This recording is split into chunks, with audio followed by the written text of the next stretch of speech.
the liquids transfused. Do you like? Oh, that's so gross. Do you like sparkling water? No. Are you a sparkling water person? I haven't. Really? I can't remember the last time I had sparkling. I can't even think about what that tastes like. I haven't had it in so long. Oh, weekly champion. Right there. Did you see that? I did. Thank you very much, Les. It came in and it was gone right after that. The first Shadow deck we're What? seeing all day long. We've got some D-shift up in here. Oh Balaen, my you know, gosh. word on the street was Balaen was trying to make some D-shift work, but people were just banning him out. He couldn't play the D-shift. Now he comes to the NGE Shadowverse Open and he says, you know what, D-shift, it's my time to shine. Let's see Let's how see if he it draws does it on the against first. Shadow. Oh, my no. gosh! Triple magic missile, triple animated magic missile. I love that. That's so great. But Just sadly, like any Runecraft deck, you want to draw your spell boost option right now. right now. Okay, I mean, it's not the worst. Okay. Yeah. You still want the D-shift right about now. Definitely want the D-shift, but at least it's not another spell, right? I mean, all in all, not too bad. But I mean, considering what Les has in his hand, it could be a very bad. There's a great hand for Les. He's got all the early drops right away. Now, he's got a lot of early drops, but he doesn't have an oomph, right? He doesn't have an actual, like, powerhouse of a petrification. You could turn it into a The Medusa Flame Destroyer. turn the 2/2 drop into another 2/2 drop. I've never seen that. That'd be really funny. There it is, training the Golem with the Soul Squasher. But this is kind of what we're talking about in terms of, like, you need a little bit of firepower behind this, right? You have a lot of small, chumpy followers, but if you don't have something like Ector, if you don't have something like Cerberus or Phantom Helmet, something like that to really convert this into something significant, you could just end up having these slowly whittle away and not quite do enough damage, and then before you know it, Balaen is having fun playing the game by himself. With his sorcery cache and his petrification. There's the D-shift. There it is. It's a turn little bit 4. late, so it's probably, I would estimate maybe like a turn 7 D-shift. That's a fair estimation. I'll ride that boat. All right. I'll go along with you on that. Ooh, Shadow Reaper. Interesting. So the other part of this for the Shadow Reaper is typically there's no follower to suicide your thing on, so Shadow Reaper just ends up coming out of ambush and then getting pinged by a magic missile. Yeah, sadly. Yeah. But this is pretty good. I mean, you have 2 damage and the Evolved Skull Beast for 3, so you kind of do want to spend resources to remove it here. It's mostly going to be a race, I feel. You don't have your Golem there. There's nothing to petrificate. Petrify. There's nothing to petrify. There's nothing it's to a verb, petrify. right? To petrify? Yeah. I suppose I was thinking about, like, putting the petrification card on, so you petrificate your thing, and then it petrifies the... Petrificate is not a word, first of all. I wish it was a word, because that's a great word. But, yes. But what do you apply the ability to petrify something to something. What is that word? To petrify. You petrify something. No, but it can't It's like do zap, it you're normally. petrified. It's a buff, right? Okay. Right, I guess. I mean, maybe I'm just not following. I mean, it makes sense. It makes sense to me. This conversation would take a much longer time to explain.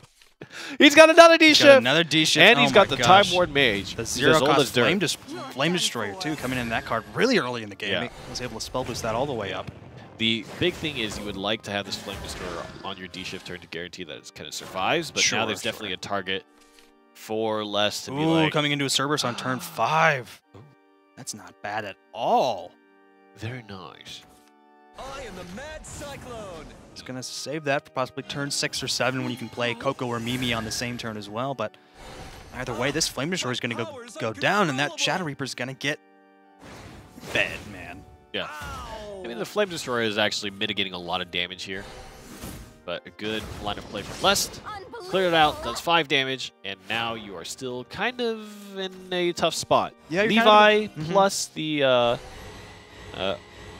the Crimson Sorcerer could take down the Reaper here. That's mitigating a lot of damage, and I really like how this game has turned out for Balaen. I mean, he's got all the cards he needs. He's got plenty of spells. He's got D-shift. He'll most likely draw into the spell boost followers, the Blade Mages, the Flame Destroyers by the time he needs them.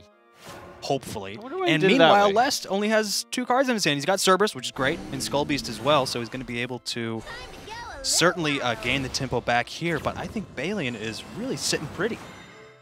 I wonder why he did it that way. Is he dead if he passes the turn here? All right. He needs to make sure to remove that. He doesn't have Evolve Orb, so that's going to be 5 damage on the Skull Beast in total. He still has the Wind Blast, or 5 damage. Yeah, he does have removal. He absolutely, I think, wants to remove. There it is. It's hand. Windblast. Nice. Okay, so it's turn 7. But you definitely don't want to D-shift here, just because you need to play a follower and then D-shift and then sweep with the follower. Oh my gosh! And meanwhile, Lest wins the game. No, he doesn't have an Evolve Orb. Yeah, Oh, he doesn't have dang it. Evolve. Bummer. So it's 5 + 4. Is he gonna save Mimi? He might use it. Oh, he's gonna use it. Okay, He's great. going to use it. It's real dangerous. So the big thing is, do you think he has another Phantom Howl? Another Phantom Howl, another Cerberus, maybe a Mummy. Yeah. Well, he's got the Shadow Spore. There are plenty of options that Yeah. Les could draw into next turn. Yeah. And there's no wards in Mooncraft, right? There's no healing, so it kind of doesn't matter for Balaen. Right. He just kind of has to pray to the higher being. Okay, there's some good spell boost here. Levi There's without no an Evolve Orb, Yep. and there's nothing to Wind Blast. Mhm. But if you play Levi, you can Petrify it. Or Petrificate. Okay, see what I'm saying? I see what you mean. Yeah. I see what you mean. Still, I'm going to say Petrify. There it is. Well, Well, it's not bad. it's a top deck. It's a top deck scenario here. Sure, sure. Huh! Oh my gosh! God! Oh man! Oh man, Lest. This is a difference. He believed. Because there were 2 turns on the first play point, on the second play point, and I guess on the mulligan as well. This is a difference. Those early turns make all the difference for when your D-shift comes in, right? We see now D-shift is 3 play points here, right? If you had, and honestly, maybe the safe way to play would to just be D-shift early and try to get yourself another draw and another turn to kind of figure things out. Right. Not the ideal play anyways, and that's kind of like really shooting for the moon. Yeah, he was able to draw into D-shift by turn 4. Not the worst, not but the it makes worst. a big difference. It makes a huge But the difference. big difference was that he didn't draw into the Flame Destroyer or the other options that you would like to have by the later turns, and so those cards were bombs basically. I want to see him try D-shift again. I want to see him do it again. I want to see him make it work. We'll see how it does against the Imperial Dragoon deck that Lest is sure to run. We'll see if it is. It's going to be Dragon.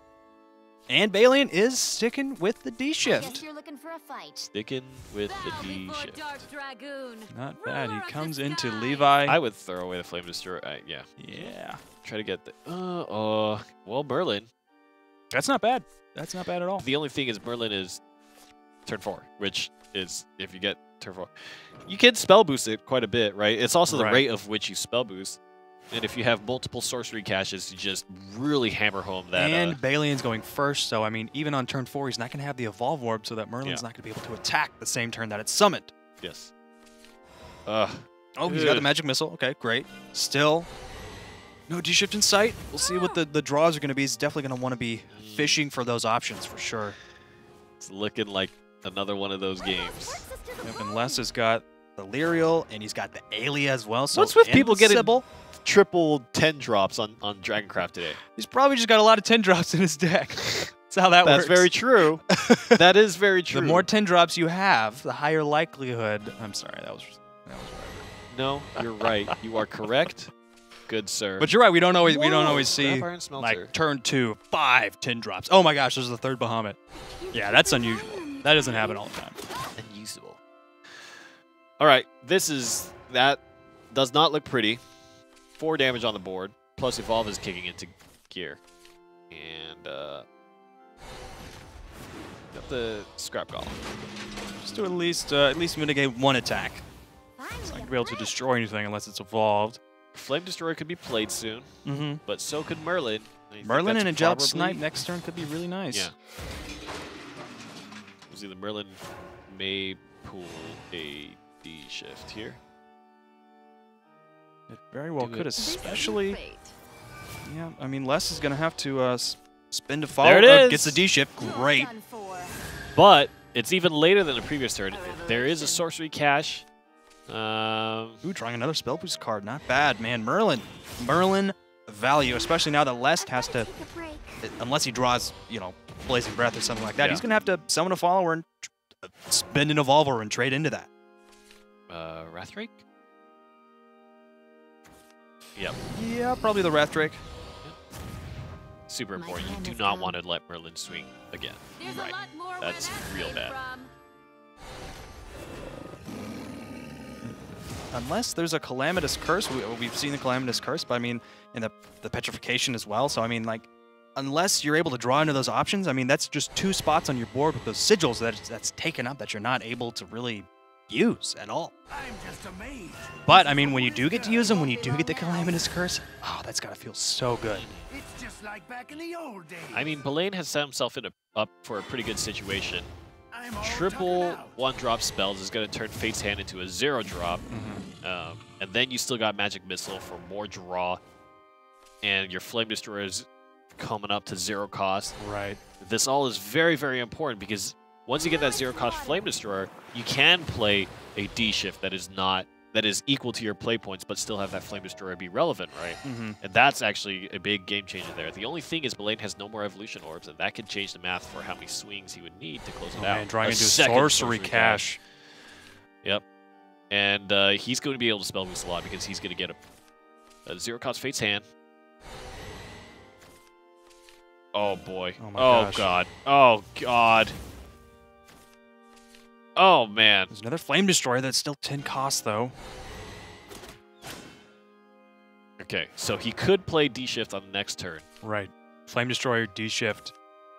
He probably wants to spell boost it out a little bit more. Oh my god, the Zeus is actually huge here. Yeah, that's absolutely massive. I mean, he's trading into that's going to be so difficult trying to get rid of that follower on board.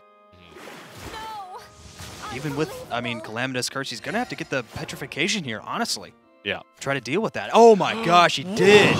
No way. I'm good at this, man. So he actually could play the Destroyer Petrification and D-Shift, I believe, because it's going to push D-Shift down to 5 cost. Yep. All must come to an end. There it is. Yep. Man, and that was absolutely stellar. More spells, and now he's got a 0 Wow, he's cost really Flame lining up Destroyer for and a one-hit 5 kill. cost Flame Destroyer Is as he well. dead? No. I actually think Balaen has won it out. He's going to drop double Flame Destroyer. That's 14. But he can't get 2 turns here. I think maybe Fiery Embrace. It's gonna be difficult. He might just have to trade the Flame Destroyers into the Bahamut. If he's, I mean, yeah, he's not gonna be able to win the game here. I think he's going to need a Fiery Embrace. There's no Evolve Orb, so Levi won't give him that. He can still D-Shift, but he's going to hold.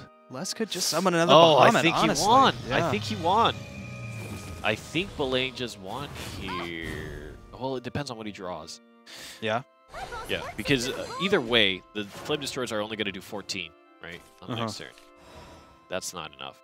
No. If you play the Merlin, you could maybe end up in a situation where you draw a spell. D-Shift, that's going to boost the Destroyer and the Fate's Hand. You play all your followers. Okay, so that's 16 damage, 19. Old as dirt. He needs to draw a ping. Fate's Hand? Fate's Hand, Spell yeah, for what? boost. For 1 damage for a Magic Missile or something. Yep. Fate's Hand. Oh no. I think Calamitous, no, won't do anything for him. I'm all tuckered Well, now, out. yeah, now it'll banish trading okay, the there it Levi is. into it. That was really, Wow. really clutch. But Bahamut's going to come through and clear all of that out. Yep. Oh my god. Or and the the evolved Israfil. Yeah, man. Oh, jeez. He's going to want a Bahamut because the Israfil won't actually kill everything. Yeah. Triple Bahamut is real tough. 1 damage short from getting the killing blow, from getting the OTK there with D-Shift. Insight? Oh my gosh. He's fishing, man. Oh no, Oh, he's done! Oh no! And this is the reason why things like Evolution Orbs are such a huge resource. A lot of people talked about how kind of in the Rise of Bahamut kind of period of time, going second was big because you saw a lot of Runecraft decks, Right. either Daria or D-Shift, and then you saw a lot of Forestcraft decks, which were very Evolve Orb reliant. D-Shift, for this example exactly, where you want to spend your Evolve Orbs on things like Merlins, on Levi's, and stuff like that, but you also want to make sure you have enough firepower at the end of the game to come through and have your Flame Destroyers get that little bit of extra damage and actually kill out your opponent, right? And so in that scenario, he had to use Evolution Orbs to Levi, to clear, do all this kind of stuff. He just didn't quite have the ability to do enough damage to finish it. Right, yeah, Les' deck was absolutely performing up to par. I mean, he drew into those 3 Bahamut's by turn 2.